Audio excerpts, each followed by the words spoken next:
Pizza kita dah pun siap dibakar. So boleh tengok dah dia punya pembakaran yang elok. Dia punya crust pun nampak cantik. Dia punya topping cantik, tersusun elok dan melekat elok dekat pizza tu. So boleh nampak kalau kita tengok dia punya crust tu, dia crunchy dan dalam dia lembut dan dia orang panggil apa, chewy sikit. Sebab apa? Sebab kita menggunakan resipi yang terbaik. Boleh tengok dekat video-video sebelum ni cara buat dough pizza, okay, di dalam Starkid Studios ni.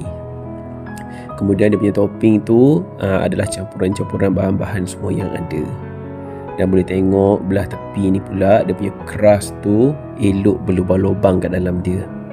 Memang cantik, memang elok.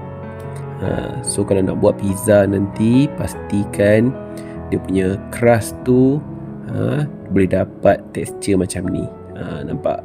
Kita zoom sikit, tu dia tekstur dia.